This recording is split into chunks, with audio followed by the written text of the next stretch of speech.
right, what's up, everybody? Welcome back to the channel. Just want to give you guys a quick government risk disclaimer. I am not a financial advisor. This video is not me telling you to go out and buy the Avalanche token. This video is purely meant for entertainment and educational purposes only, to educate you guys a little bit more about the AVAX token, you guys. So let's get into this video. We're going to be looking at their website, and then I'm also going to be giving you guys just pretty much some core information that you need to know about AVAX, you guys. So welcome back to the channel, you guys. We're going to be doing a fairly deep dive into Avalanche. I might have been saying AVAX, so sorry about that, you guys. We're actually talking about Avalanche. You know, it's very similar to AVAX in the ticker symbol.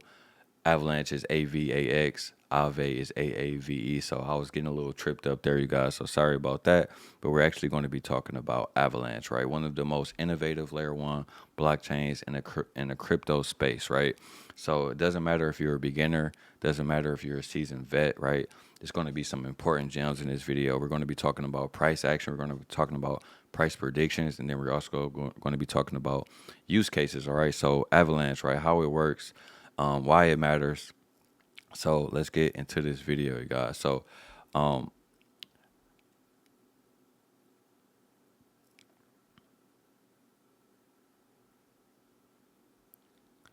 first, let's talk about the origins, and then let's talk about the founders, you guys. So who created Avalanche, right? So Avalanche was created by Labs in September 2020, founded by Emin Gun Sir. Okay, I probably butchered his name. Sorry about that. You guys can go look him up and do your own research on him if you want to. But he's a computer science professor that went to Cornell University. And he is known for his work in the distributed systems, right? The goal for him was to pretty much achieve the blockchain trilemma, which is so pretty much all cryptos look to get, right, three things. They look to get security, they look to get decentralization and scalability, but pretty much at this point of time right now, most cryptos can only achieve 2 out of the 3. And his goal was to achieve all 3, right? So I think that is pretty cool, and that is a really nice goal to have. And I'm pretty sure that's like a goal that most founders and most developers have right now in the crypto space, right? So they did get early funding, right? The project raised a significant venture capital and held a public token sale in 2020, which quickly sold out. And that was pretty much good for Avalanche. People were very excited about this project when it first released.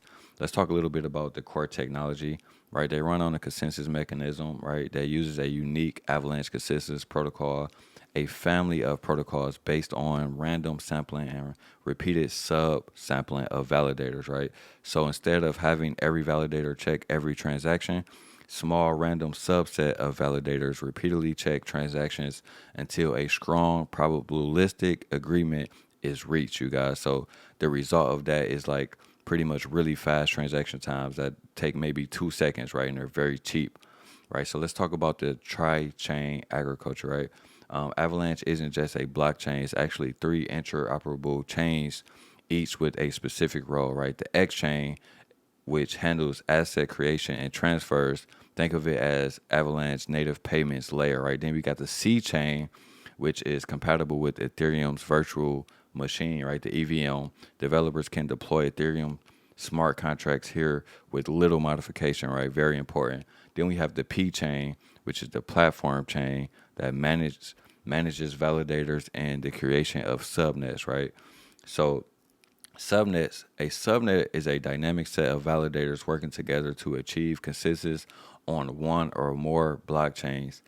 Projects can create their own customizable blockchain networks within Avalanche, each with its own rules, tokens, or even privacy settings, you guys. And that's going to be really important for the scalability of Avalanche because, you know, obviously, in order for their price to continue to get pumped up, we need more projects coming in on Avalanche network, right? And staking Avalanche and, you know, being validators for Avalanche as well. So that's going to not only secure the network, but that's going to actually create a use case for the Avalanche tokens, you guys. So that is actually a really important one to know and understand, right? So let's talk a little bit about Avalanche token utility and tokenomics, and then we're going to get into the charts and give you guys some really good price predictions for Avalanche, you guys. So obviously, one of the easier ones is the transactional fees across the three chains. That's one of the use cases. Like I just mentioned, staking, validator stake Avalanche to secure the network. Delegators can also stake to earn rewards. It is also used as a governance, right? Token holders vote on crucial network parameters like fees and staking requirements. So right now, let's go look at some of their tokenomics on CoinGecko, right? Right now, they have a max supply of 720 million, and then they have 422 million currently circulating supply. And their FDV ratio is close to 1, right? So whenever you're looking at a crypto, you want to make sure that the FDV ratio is close to 1. That means that if the crypto starts going up in the future, there's not so many extra coins that can be pumped back into the market to deflate the prices, you guys. So that's going to be very important. And also, CoinGecko, they have a. I did read a little bit about this article right here. Avalanche Foundation plans, right? They're pretty much talking to some U.S. Treasury companies right now, working out some deals with them to buy like pretty much $1 billion worth of Avalanche tokens so that they can have a much secure network and pretty much pump up their price and get and not only pump up the price but be able to like continue to build things because it costs money to build. It costs money to pay for developers and engineers and coders and all of those things like that, you guys. So we talked a little bit about Avalanche, you guys. If you guys are looking to buy Avalanche, you can buy it on Binance, right? You can buy it on KuCoin. You can buy it on Coinbase. You can buy it on Kraken. You can buy it on crypto.com, right? And these are the top three that I use: crypto.com, Kraken, and Coinbase, you guys. So now we're going to get into the charts. I know a lot of you guys are waiting just to get right into the charts so I can give you guys this price prediction for Avalanche, you guys. So pull up my chart right here. Okay, let's pull up my chart. All right, so the first thing I want to show you guys, and then this is the monthly time frame as well. As you guys know, when it comes to crypto is so young and so new. I like to only use the monthly time frame only. That way I can avoid being faked out of the market as much as possible. If you're on like the daily, even sometimes the weekly, it's not going to give you enough information, you guys. So first thing I'm going to look at right here is this big gap right here in the market. Let me zoom in for you guys. All right, so first thing I'm going to be looking at is this big gap right here. As you guys can see, this little fair value gap on the monthly have been holding price down. The fact that we even reached all the way back up until the top of this 1 month fair value gap is it's a very telltale sign for technical analysis research. Like if you're a price action type trader like me and you're strictly like technical analysis, then this is very important to note that, when we got this market structure shift right down here, we went all the way to the top of this fair value gap, but we didn't make it to this order block on a 1 month time frame, right? So I'm going to delete that off my chart because that we are getting a market structure shift. And you guys have to also remember that when we got this market structure shift, people was buying all the way up here at the $50 range, $60 range, right? So if you can get a $30 Avalanche right now, it may not be the worst thing in the world, right?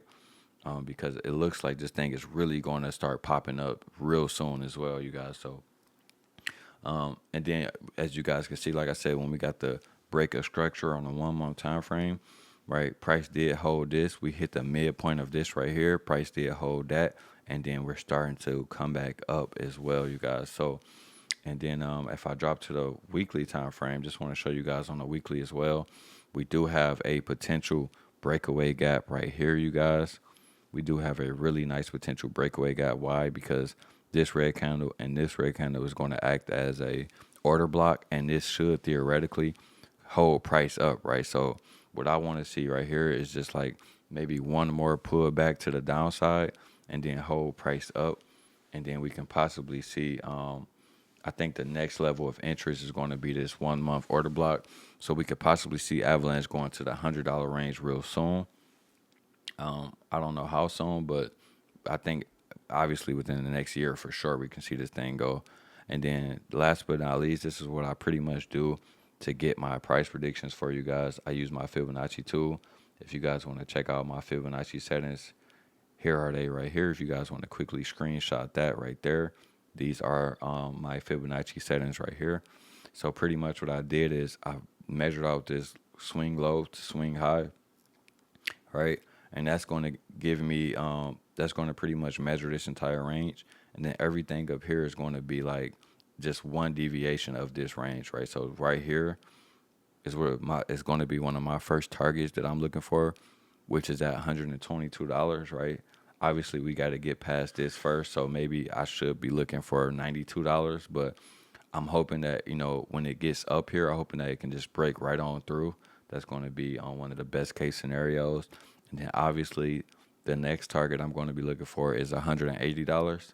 And if we can really get bullish, I'm going to be looking for about $290, right? But I don't want to really jump the gun too much right now. I think Avalanche still have much more work to do before we can get to these prices. But so far, this chart is very beautiful. I only invest into cryptos that even have a good looking chart. If they don't have a good looking chart, I'm not touching it, because like I said, I am mostly technical analysis based as well. So I personally do believe that a lot of the information that you guys are looking for is all right here on the charts, you guys. So that's why I am making these videos, to help you guys out.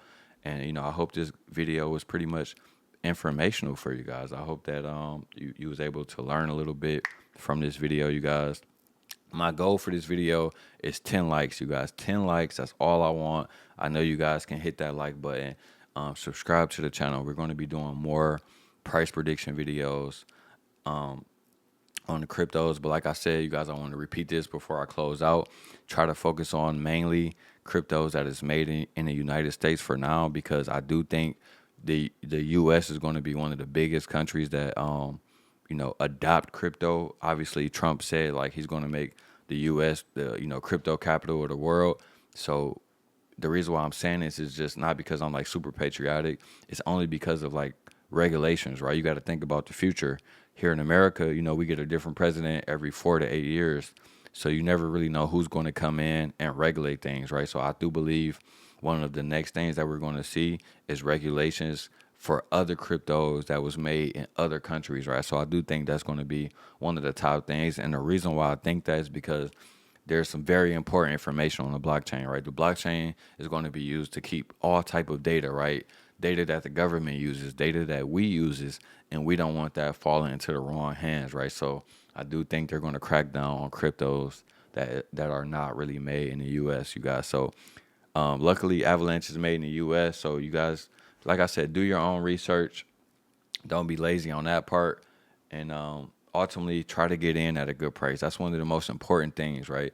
Get in at a good price. Too many of y'all wait for it to get all the way up here and then y'all start buying.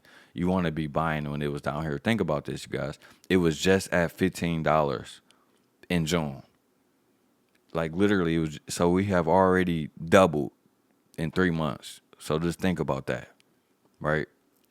So you don't want to keep waiting around and trying to just chase it when it's going up. You want to start, getting in at good prices. And that's why I'm looking at the charts with you guys and trying to teach you guys how I mark up my charts and how I do my technical analysis, you guys. So like I said, that's the end of the video. 10 likes, you guys. I know we can get there. And I will see y'all in the next video. Peace out.